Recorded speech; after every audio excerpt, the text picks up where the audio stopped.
नमस्कार साथियों, स्वागत है आप सभी का अंकित इंस्पायर्स इंडिया पर। मैं हूं अंकित अवस्थी। आप है मेरे साथ में एक ऐसी खबर पर चर्चा करने के लिए जो कि आने वाले समय में भारत के व्यापार पर, भारत के निर्यात पर, भारत में जॉब की स्ट्रक्चर पर, भारत के विदेशी निवेश पर और भारत के बाहर निवेश पर गहरा असर डालेगी।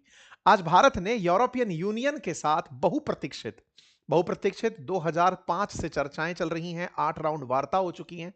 बहुप्रतीक्षित mother of all trade deal यानी कि इंडिया अगर आज तक 21 ट्रेड डील किया हुआ था तो अब वो ऐसी 22वीं ट्रेड डील में घुसा है जो अब तक की गई सारी ट्रेड डील्स से सबसे बड़ी डील कही जा रही है।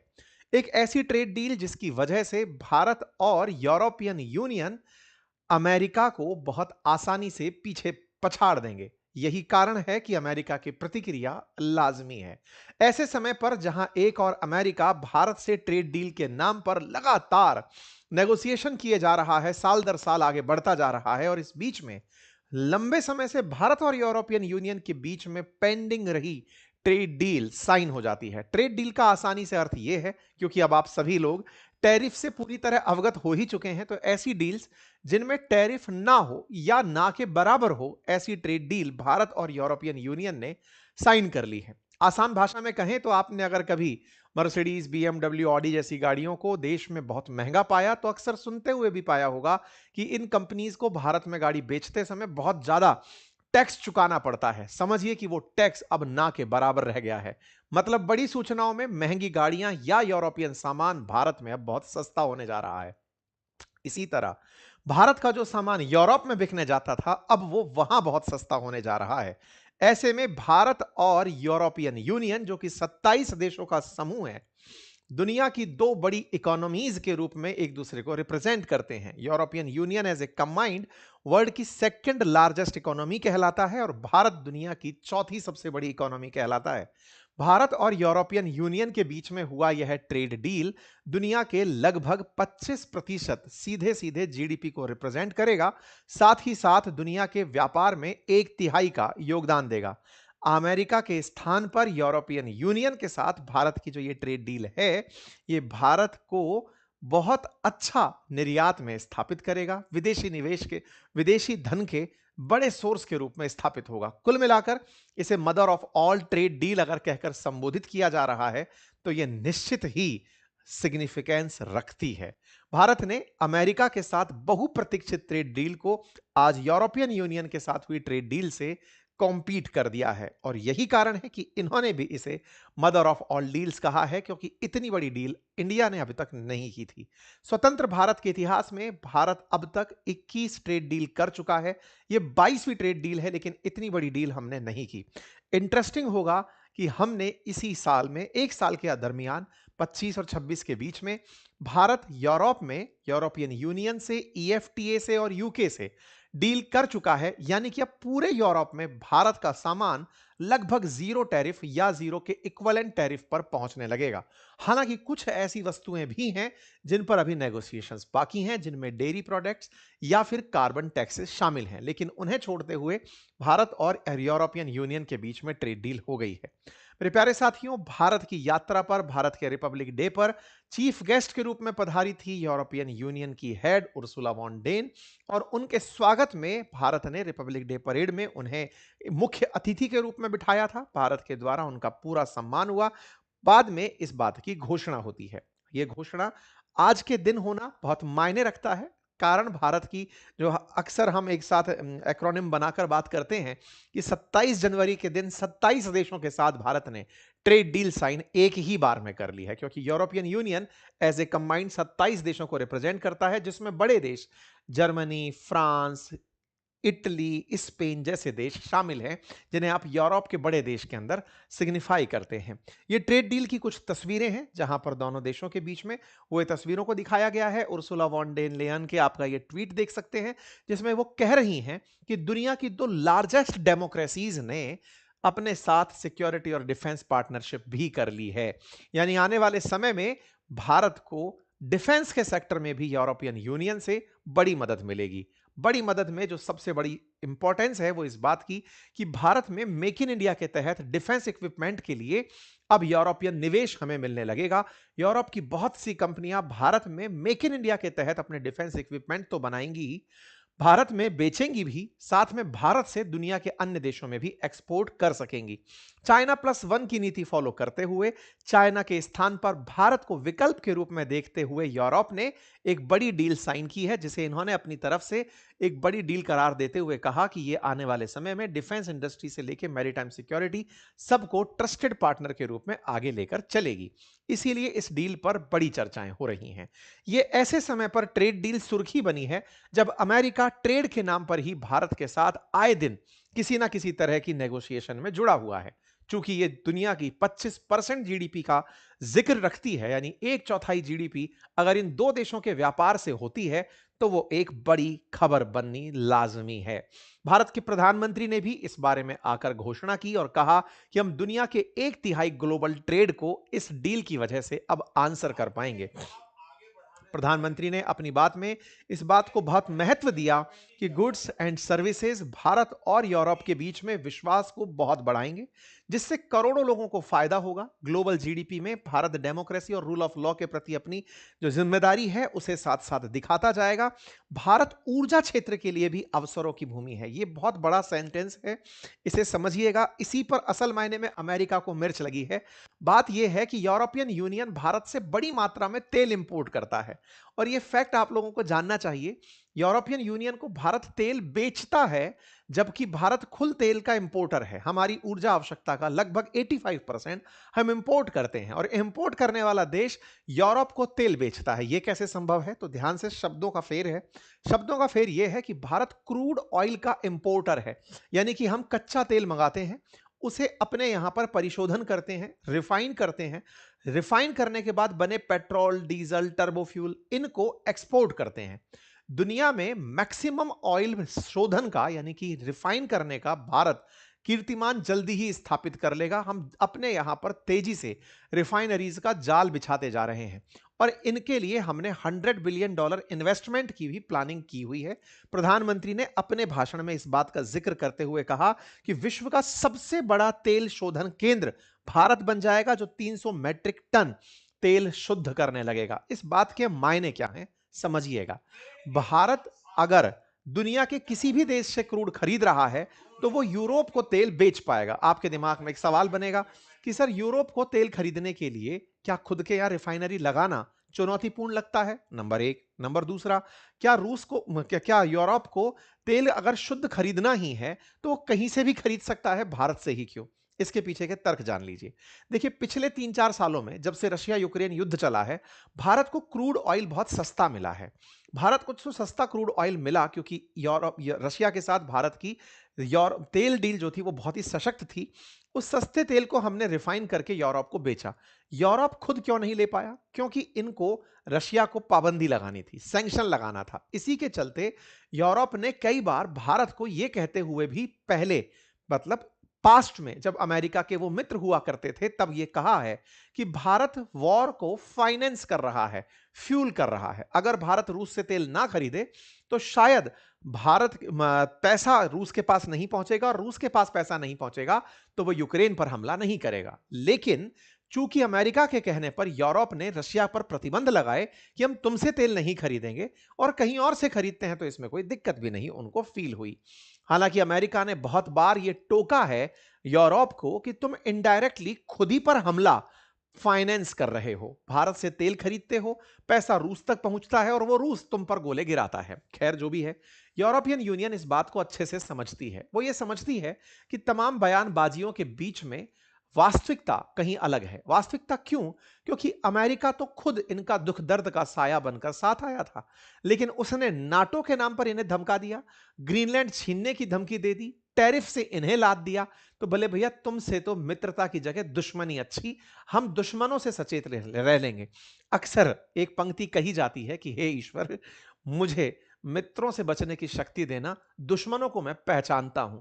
यह बात संभवतया यूरोप ने अमेरिका के लिए सोची होगी, क्योंकि अमेरिका ने उसके साथ वही किया क्योंकि वो उसका बहुत प्रिय था और उसने शोषण किया। विश्वास का अत्यधिक घात हुआ। खैर, फिलहाल के लिए भारत को यूरोप ने पेट्रोलियम गुड्स के लिए भी अगर चुना है तो बड़ा सवाल है कि क्या भारत रूस से अभी भी तेल खरीदना जारी रखेगा? जवाब कहीं यहीं छिपा है। भारत रूस से भले ही तेल ना खरीदे, लेकिन भारत अपनी ऊर्जा आवश्यकताओं की पूर्ति के लिए तेल खरीदता रहा है। फिर चाहे वो वेनेजुएला से खरीदे, चाहे सऊदी से खरीदे, भारत अगर कहीं से भी तेल खरीद के शुद्ध करके बेच पाता है, तो इसमें बुराई नहीं है। फिर एक सवाल, क्या यूरोपियन यूनियन के पास रिफाइनरी नहीं है? बिल्कुल है, लेकिन यूरोपियन यूनियन में 27 देश हैं। 27 देश बल्क में एक देश में तो रिफाइनरी चाहेंगे ही। छोटू मोटू टाइप के देश होते हैं, कंबाइंड करके अपने आप को रिप्रेजेंट करते हैं। तो 27 देशों के लिए एक जगह भारत जैसा देश, क्योंकि भारत में लेबर सस्ता है, हमारे यहाँ प्रोडक्शन जो रिफाइनरी का है, रिफाइनरी का जो प्रोड्यूस है, वो बहुत बड़ी मात्रा में है। भारत अगर क्रूड ऑयल के अंदर अगर भारी क्रूड ऑयल की बात करें जो वेनेजुएला में निकलता है, उसको रिफाइन करने की सबसे बड़ी रिफाइनरी, जो रिफाइनरी जामनगर है रिलायंस की, उसे रखता है। तो कुल मिलाकर के भारत के पास रिफाइन के बहुत अच्छे रिसोर्सेज हैं। फिर एक बड़ा सवाल बनता है, क्या ऐसा किसी और देश के साथ भी हुआ है? हमारे साथ हुआ है। भारत इतिहास में ऐसा करता रहा है। भारत के उड़ीसा से निकला हुआ, झारखंड से निकला हुआ लोहो अयस्क आयरन ओर हमारे यहां से निकलता था। हम उसे जापान एक्सपोर्ट करते थे, जापान उसे स्टील में बदलता था, स्टील में बदलकर शुद्ध स्टील हमें बेचता था। इंटरेस्टिंग है, कच्चा माल हम बेच रहे हैं, वहां से स्टील मतलब आयरन और स्टील में कन्वर्ट होकर हमें ही बिकने आ रहा है और हम उसके पैसे भी दे रहे थे। ठीक है, तो रिफाइन होना ये अपने आप में बहुत बड़ा मामला है ना? तो ऐसे में अगर आज हम कहीं और से खरीद के यूरोप को बेचते हैं तो ये बड़ा मामला रहेगा, और भारत चाहता है कि यूरोप को वो आने समय में तेल बेचता रहे, और इसके लिए वो यूरोपियन यूनियन के साथ इस ट्रेड डील को आगे बढ़ाने की तैयारी में बैठा है। ठीक है, भारत ने अपनी तरफ से सारे अनाउंसमेंट प्रधानमंत्री के द्वारा कर ही दिए। हमने भी आपको इस ट्रेड डील के होने से, अब इस बात के अंदर आप लोग हमें चाहें तो क्रेडिट कमेंट बॉक्स में दे सकते हैं। हमारी जो खबरों पर हमेशा एनालिसिस रहती है वो इस बात पर रहती है कि कुछ होने वाला है। हमने 20 जनवरी को आपको पहले ही कह दिया था कि mother of all trade deal होने जा रही है। ऐसा नहीं है कि हमें कहीं से कोई मतलब जादू मंतर है जो हम देख के पता लगा लेते हैं। ये एनालिसिस है कि कहीं चर्चाएं चल रही हैं, इस तरह के अपडेट्स चल रहे हैं, यूरोप में चर्चाएं चल रही हैं, हमारे वाणिज्य विभाग में चर्चाएं चल रही हैं, वो हम आपको पहले ही अपडेट कर देते हैं। अपडेट से फायदा क्या होता है? हमने आपको पहले ही बताया था कि इस डील में कौन से सेक्टर को लाभ होगा, कौन से सेक्टर को चुनौती मिलेगी। तो भारत के अंदर जो सेक्टर लाभ पाएंगे उसके बारे में प्रधानमंत्री ने भी बोला। प्रधानमंत्री ने टेक्सटाइल के सेक्टर को, लेदर सेक्टर को, फार्मास्यूटिकल सेक्टर को, और विशेष रूप से सर्विस सेक्टर में, जैसे हमारे इन्फोसिस जैसी कंपनियां जो आईटी का काम करती हैं, उन्हें इसमें फायदा होगा।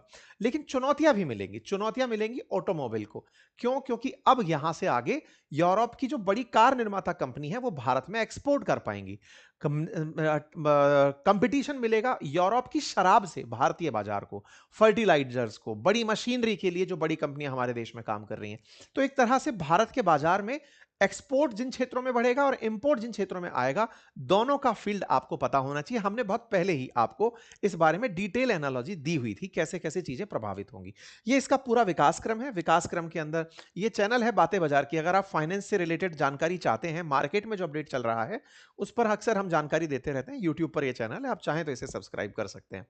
ऐसे में भारत और यूरोप के बीच में 2024 में 8th राउंड तक की नेगोशिएशंस हो चुकी थी, और उन नेगोशिएशंस का परिणाम यह निकला जब ईयू काउंसिल के प्रेसिडेंट कोस्टा और commissioner president von der Leyen यहां पर पहुंचे। आप में से कुछ लोग एक सवाल जरूर दिमाग में रख सकते हैं, हालांकि ये बहुत ही बेसिक क्वेश्चन है, लेकिन फिर भी एक बार जिक्र में जरूर ले लें। यूरोपियन यूनियन के 27 देश, क्या उनके प्रधानमंत्री और राष्ट्रपति नहीं होते? बिल्कुल होते हैं, लेकिन ये लोग एक ग्रुप के रूप में, ट्रेड यूनियन के रूप में काम करते हैं। हर देश एक दूसरे के साथ बिल्कुल राज्य की तरह रहता है, आपस में सब लोग एक साथ मिलजुल कर काम करना चाहते हैं, ट्रेड के रूप में एक साथ एकजुट होकर रिप्रेजेंट करना चाहते हैं। तो यूरोप एज ए कंट्री अपने आप को रिप्रेजेंट करता है। इसी वजह से इन लोगों ने अपने अपने प्रेसिडेंट और मतलब कमीशन प्रेसिडेंट और काउंसिल प्रेसिडेंट बनाए हुए हैं। मतलब ऐसे समझिए कि यूरोप उनका एक राज्यसभा और एक विधानसभा टाइप के समझिए। तो एक काउंसिल है, काउंसिल का प्रेसिडेंट, और एक कमीशन का प्रेसिडेंट, दोनों भारत के अंदर आए हुए थे। यूरोपियन यूनियन ब्रसेल्स में बैठता है, बेल्जियम की जो राजधानी है, और यहां पर पूरी संसद बनी हुई है इन लोगों की, और उस संसद में हर देश अपनी तरफ से रिप्रेजेंटेटिव भेजता है। पूरे यूरोप के लिए वहां पर डील ली जाती है, आपसी नेगोशिएशंस होते हैं। यानी कि अगर कोई पूछे कि ग्लोबलाइजेशन का एक्सट्रीम क्या हो सकता है, तो यूरोपियन यूनियन है। ये लोग एक दूसरे के साथ इतना अच्छे से रहते हैं।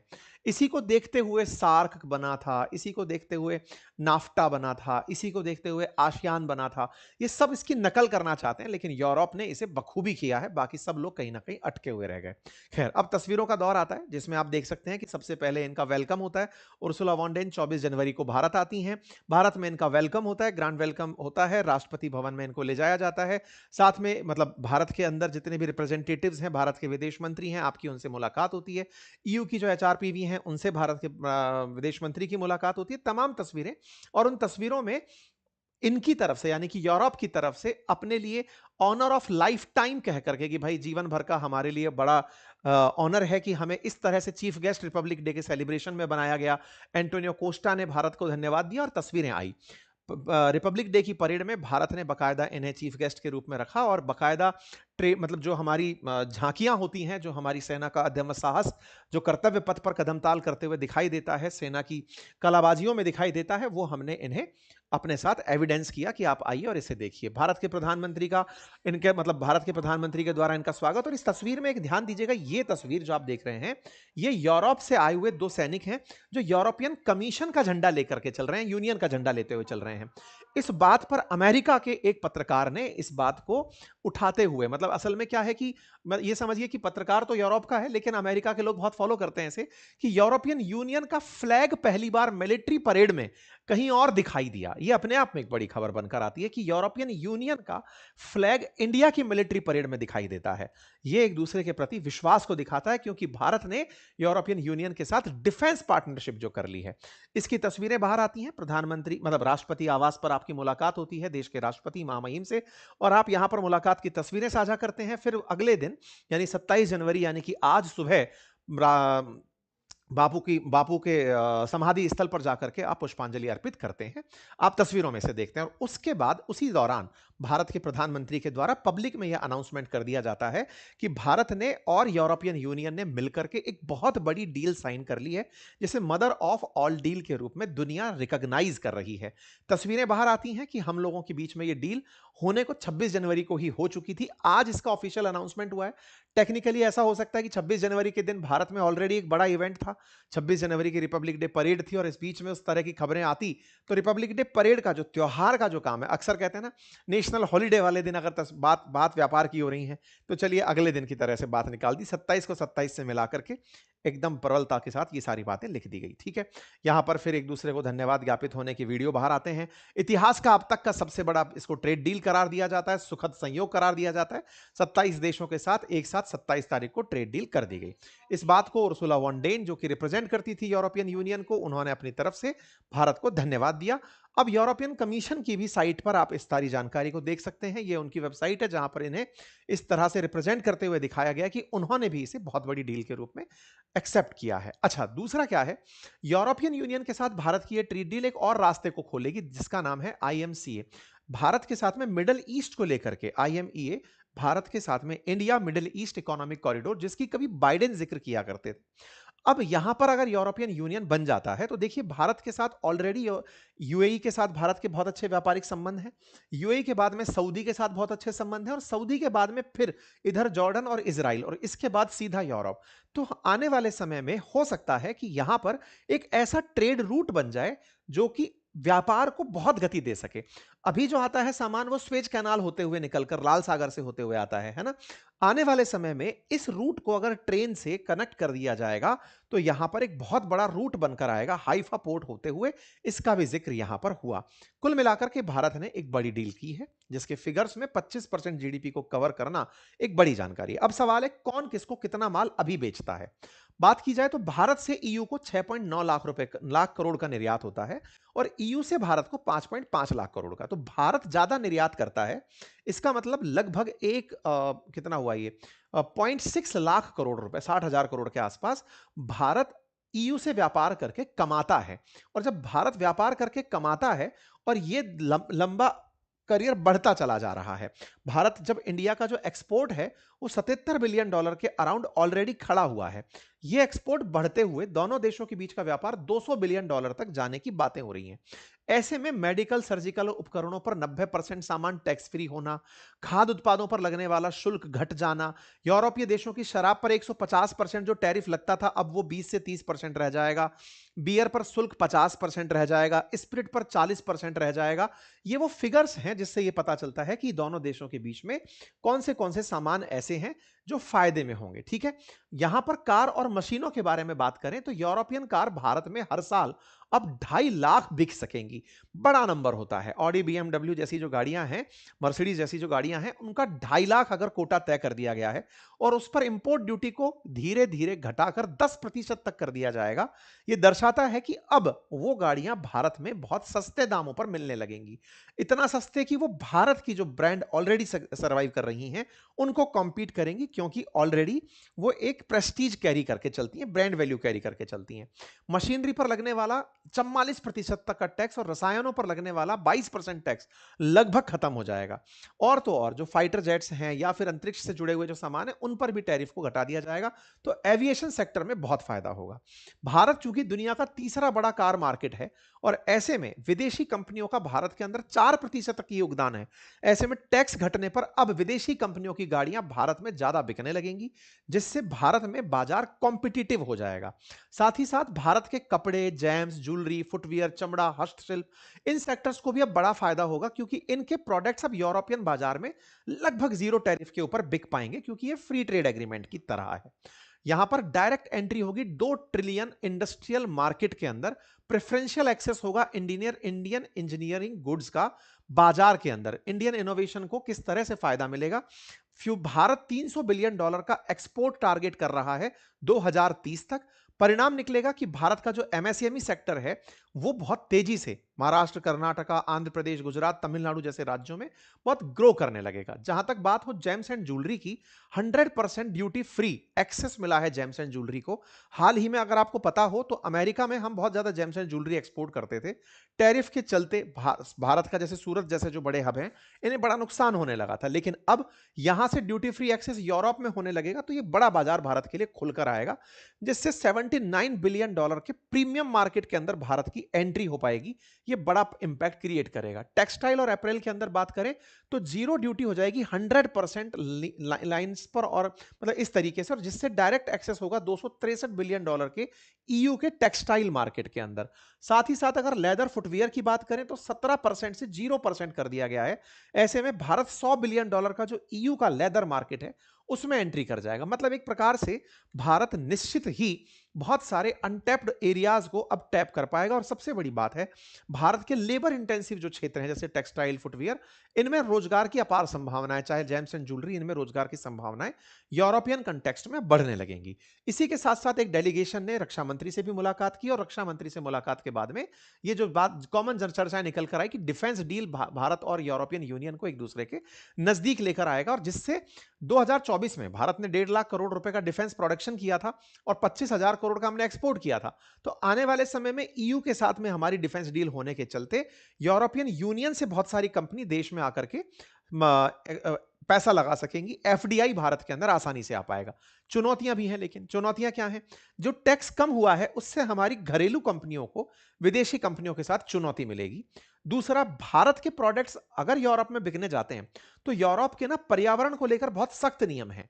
सख्त से मतलब उनका कहना है कि अगर लोहा आपके देश से आ रहा है और उस लोहे को यानी इस्पात को, स्टील को बनाने में कार्बन जला है, कोयला जला है, तो कार्बन डाइऑक्साइड निकला होगा। जितना कार्बन डाइऑक्साइड निकला है उस हिसाब से हम टैक्स लगाएंगे, क्योंकि वो कार्बन टैक्स बोलते हैं। हालांकि उस पर अभी ट्रेड डील के अंदर कोई चर्चा नहीं हुई है, उसे बाद के लिए रखा गया है, लेकिन भारत के लिए कॉम्पिटिटिव फील्ड अभी भी बचा है। इसी के साथ साथ यूरोप में लेबर लॉज बहुत सख्त हैं।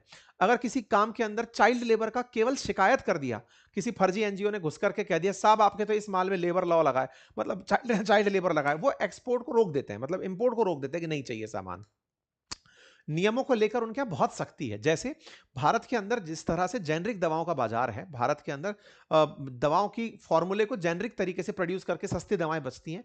उनके यहाँ पर बहुत ज्यादा कॉपीराइट जैसी जो चीजें हैं, ट्रेड फॉर्मूले को लेकर के वो बहुत सख्त हैं, और इसी सख्ती के चलते भारत के साथ आने वाले समय में कानूनी दिक्कतें हो सकती हैं। देखना होगा दोनों एक दूसरे की कितनी जरूरत समझ पाते हैं। लेकिन उसी तरह यूरोपियन यूनियन की भी चुनौतियां कम नहीं है। उनके यहां पर अब वैसे भी बाजार अब धीरे धीरे खत्म हो रहे हैं। अमीरी की तरफ तो बढ़ रहे हैं लेकिन बुढ़ापे जा रहे हैं। ऐसे में सर्विस सेक्टर में भारत के लोग बहुत अगर एंट्री करेंगे तो वहां रोजगार के संकट लोगों को पैदा होंगे। साथ ही साथ भारत का सस्ता माल वहां पहुंचेगा तो बाजार में उनका जो लोकल प्रोडक्शन है भारत के चीप क्वालिटी के सामने नहीं टिक पाएगा। भारत जो सस्ता माल वहां प्रोड्यूस करके पहुंचाता है, भारत ऑलरेडी सस्ता माल बनाते बनाते चाइना के जितना सस्ता माल प्रोड्यूस करने लगा है। तो ऐसे में अब उनके यहां पर जो एग्जिस्टिंग प्रोडक्ट है उनको चुनौती देगा। दोनों के लिए कुछ चुनौती और कुछ अवसर जरूर है। भारत ने समझदारी से डेयरी सेक्टर को दूर रखा है। आपको याद होगा ना, पिछली बार भी जब हम अमेरिका के केस में बात कर रहे थे तो अमेरिका भी हमसे डेयरी प्रोडक्ट के लिए एंट्री चाहता था। उसका मानना था कि नहीं, हम आपके यहां पर और वो दूध भेजेंगे जिसके अंदर मतलब गाय जिसको मीट खिलाया गया है उसका दूध हम आपके देश में भेजेंगे। भारत ने कहा हम डेयरी प्रोडक्ट्स में किसानों से जुड़ा मामला है, किसी भी देश का मामला हम एंट्री नहीं करने देंगे।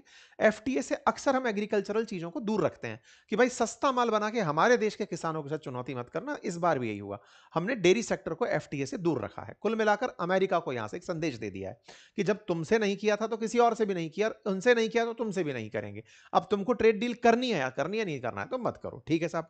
अब ऐसे में अमेरिका निश्चित ही चिढ़ेगा, लाजमी है।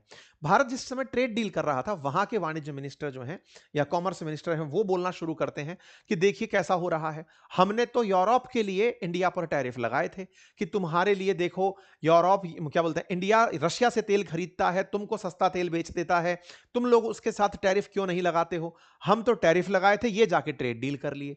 अरे तुम अकल के बुद्धू हो, तुमको ये समझ में आने वाली बात है कि भारत ने ट्रेड डील की है, तुम्हें असल में यूरोप से हितैषी नहीं होना था, तुम्हें तुम्हारा सिक्का कायम रखना था ताकि भारत रशिया से तेल खरीदना बंद करे। यूरोप का तो तुम केवल नाम ले रहे थे कि हम यूरोप को बचाने के लिए ये सब कर रहे हैं। तुम्हें असल में वेनेजुएला कब जाना था, तुम्हें तेल पर एक सत्र कंट्रोल दुनिया पर रखना था।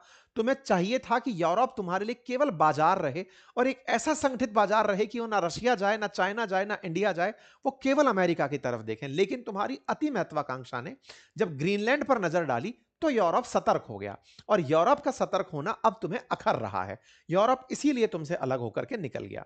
ये इनके बयान हैं, निकल करके आए थे स्टॉक मॉरिसन के, लेकिन स्कॉट बेसेंट के। इन बयानों से साफ उनकी फ्रस्ट्रेशन जाहिर होती है। इसी बीच में एक और बयान वायरल होता है अमेरिका के अंदर।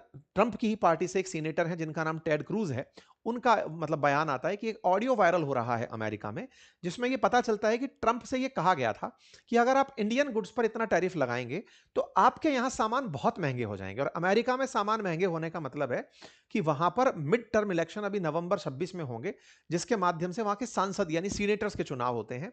अगर भारत जैसे देश जो कि सस्ता माल अमेरिका में बेचते हैं, आपने बहुत टैरिफ लगा दिया तो अमेरिका की महंगाई बढ़ जाएगी।